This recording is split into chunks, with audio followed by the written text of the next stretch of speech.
Salam alaikum wa rahmatullahi wa barakatuh. Bonsoir tout le monde, j'espère que tout le monde va bien. Bon, je tenais à faire, j'avais parlé hier, j'avais un débit qui était, comme plus que nul, donc j'ai pas pu faire les deux vidéos sur le débat sur le tourisme en Algérie. En réponse à la vidéo et le débat lancé par Nostalgique. Et donc j'ai vu, il y a beaucoup de choses intéressantes, les gars, mais pour moi, ils n'étaient pas bien ordonnés. Voilà. Bon moi je vais dire ce que je connais sur ce domaine, puisque c'est mon domaine. Donc j'ai fait une grande école en France, donc j'ai eu une licence dans une grande école en France. Donc c'est Vatel, si vous connaissez, qui forme les managers d'hôtel. Puis j'ai fait un master 1 et un master 2, باش نكمل, à l'UFR de Perpignan. Voilà. قبل كاع ما نبدا نهضر على التوريزم, je tenais à vous dire que il y a quelques années, ماشي بزاف, 3 ou 4 ans, خرجت une nouvelle علم جديد, c'est la tourismologie. Voilà. كاين la médecine, كاين la psychologie, كاين شبه نقول لكم انايا différents domaines. Un certain Jean-Michel Horner, c'est le doyen de l'université de Perpignan, ainsi que son adjoint Hadou Katrin Sikal, parce que c'était mes professeurs. Il y a leurs bouquins sur internet, moi je peux pas vous les je peux pas par exemple vous dire tout ce qu'il y a dans les bouquins. Il y a plusieurs qui parlent de tourismologie. Voilà pourquoi. Vous savez que il y a beaucoup d'organismes, hein. كاين l'organisme qui gère تاع يالطا هذا qui gère par exemple les vols aériens. كاين l'OMT c'est l'organisation mondiale du tourisme. وكاين des petites كيما نقولوا حنايا عندنا حنا في الجزائر لونات. En France, c'est la maison du tourisme, parce que moi j'ai fait ma thèse sur cela. En Tunisie, c'est l'ONTT, c'est l'organisation tunisienne de tourisme, qui est gérée par un certain Jean-Mehdi Chapoutot. Jean-Mehdi Chapoutot. C'est un Français qui a تونسية وبدل دانا un prénom l'autre. C'est lui qui a vraiment contribué à l'épanouissement, si on peut dire, du tourisme en Tunisie. Donc, il y a un domaine tourisme, je reviendrai après, il y a un domaine tourisme de masse, un tourisme balnéaire, et il développe depuis une dizaine d'années le tourisme culturel et surtout le tourisme de proximité. Pourquoi je suis en train d'essayer de bien élaborer les choses? Parce qu'il ne faut pas dire tourisme, réac. Le tourisme, ça veut dire pas que c'est forcément quelqu'un qui vient de l'étranger. Le tourisme, ça ne veut pas dire que c'est quelqu'un qui étranger qui vient dans un pays, un autre étranger. Il se peut, voilà, je vais vous en. Selon l'Organisation mondiale du tourisme, Bekri, on sélectionnait ou là on décrivait un touriste, tout qui c'est chaque personne qui se déplace le lieu actuel à une distance, pour eux c'était d'une centaine de kilomètres, où il y a échange économique et social, et surtout loin de son habitat habituel. Ça c'est l'Organisation mondiale du tourisme. Bon, c'est clair, le tourisme est devenu un métier qui faisait non seulement qui m'égale nostalgique, créer des emplois directs ou indirects. Je m'expliquerai aussi après sur cela. Vendre l'image du pays, embellir l'image d'un endroit, d'une plage, voilà. Donc, Nes bdaw يخمو pour essayer d'étude, qui m'égolo, l'étude de la clientèle. Ce que peut atteindre un touriste d'un endroit à visiter. Est-ce que c'est la mer? Est-ce que c'est le sable? On va parler des 3 S. Sea, Sex and Sun. La mer, la plage et le sexe. Ça, c'est début les années 70. Il y a les 5 P, il y a le sans casse. Il y a énormément de termes de tourisme. Il y a un management, que ce soit participatif ou un benchmarking, l'intelligence économique. Il y a beaucoup de termes. Donc, احنا ما غاديش نتعمقوا فيها مي غادي نقول لكم كي جاو قال لك non, non. C'est pas le vrai la vraie signification تاع touriste.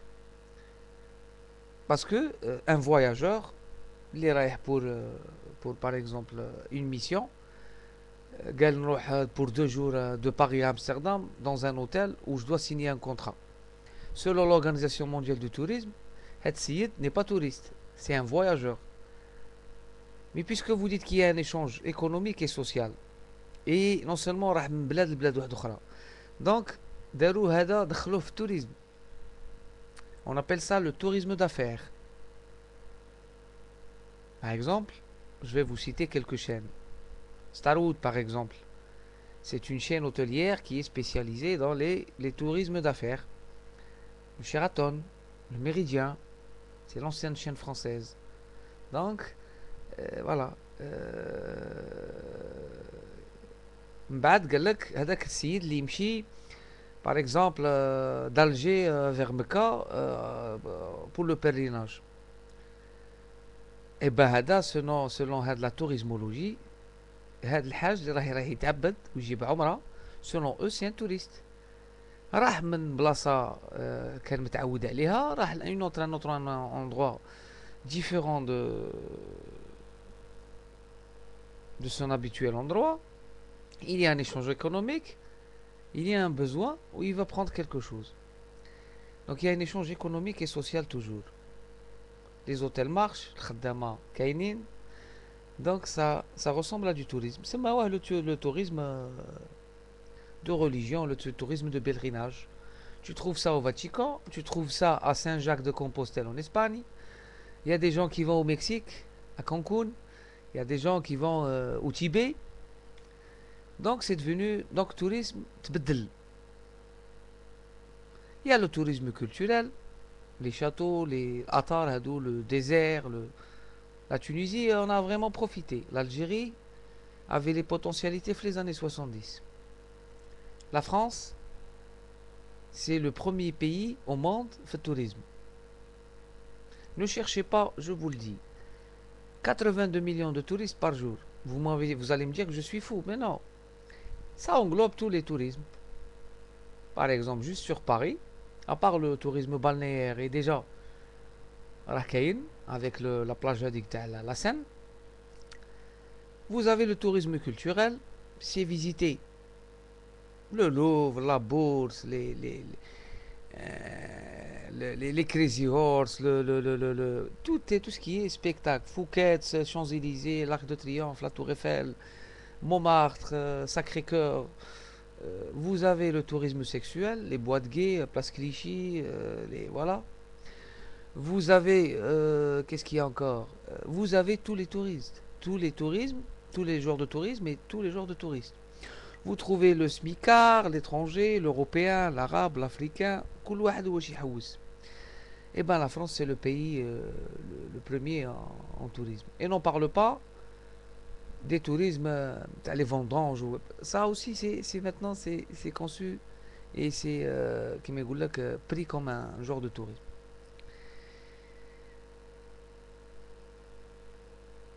Maintenant, pour que le tourisme marche en Algérie, c'est vrai que si Nostalgique m'avait parlé de Tarbiya et de tolérance et tout, je vais dire qu'il a vraiment raison. Mais pour investir, ou là pour qu'un étranger investisse en Algérie, il y a des critères. وفواحد لي كريتير كاين واحد لانديس سموه لو ريسك. La gestion du risque.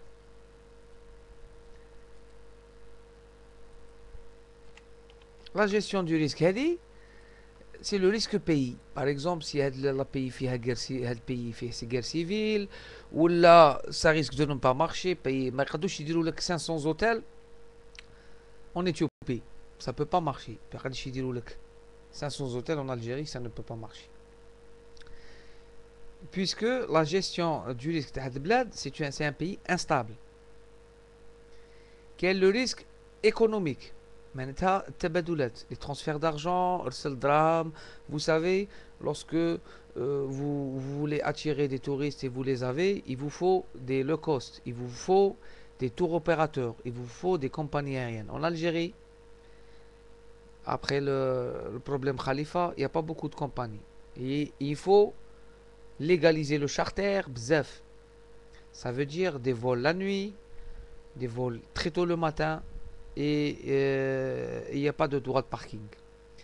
Des billets à... Il y a des billets à 1 euro, des vols charter. Des fois, il y a un vol. Moi, j'ai assisté ça personnellement. Un vol pour la Thaïlande, entre Taipei ou la Thaïlande. Il y a 15 ou 20 billets. Un groupe de touristes a acheté 15 billets à 15 euros. D'ici 1 heure. Donc il y a le management, le yield management. On appelle ça le yield management. Dans un avion ou là en destination de l'Algérie, des meetings touristes ديرهم في طياره كل واحد وشحال مخلص. كل واحد على حساب على كيما يقول لك على حساب قفازته ويروحوا le même endroit, ils vont boire la même chose, manger la même chose. واحد مخلص séjour تاع ب 500, واحد ب 300, واحد ب 200, واحد voucher, واحد voilà, prise en charge, etc.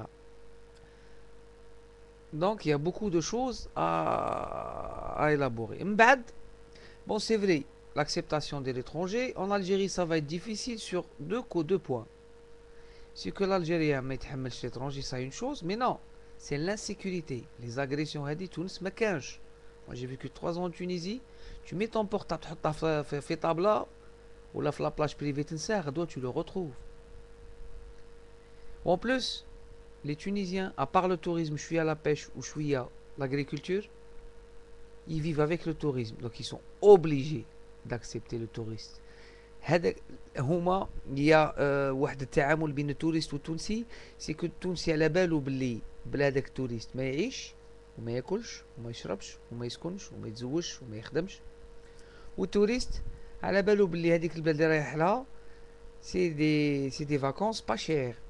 Le tourisme en Tunisie, c'est un tourisme de masse. C'est un tourisme bas prix. C'est des prix bradés. Il y a des saisons hautes, mais il y a énormément de saisons basses. Voilà. Ils développent maintenant le tourisme dans le désert, Tozeur, Boularougia, Matmata, qu'est-ce qu'il y a encore? Gafsa. Il y a les musées, le musée du Bardo, le théâtre de le Carthage, le festival du cinéma. Donc, tourisme culturel, tourisme de Sahara, énormément de tourisme sexuel, puisque le problème en Tunisie, c'est qu'ils ont construit plus d'hôtels qu'ils devraient le faire. Donc, tu trouves dans des régions des hôtels qui ferment du mois de décembre à la mi-avril. Donc, ils travaillent à, comme je dis, parce que la plupart sont placés les côtes, le balnéaire. Et le balnéaire, en hiver, ça marche pas. Voilà. Ça marche pas beaucoup. Il faut, vous avez, il y a une gestion t'as le khaddama, t'as les frais, t'as kulchi. Donc, si tu remplis pas, déjà, généralement, il y a la loi de le tourisme, quand l'avion est rempli à 30%, déjà, raccordez les frais. Après, انت واش طارتك يا تعمر 200 بلاص ولا تعمر 100 بلاص ولا دبر راسك. Et une nuit ne se stocke pas. Donc si tu as 200 chambres dans un hôtel, ou par exemple le vendredi l'hôtel était vide, demain ما تخلفهاش. c'est un produit, le tourisme, c'est un produit non stockable.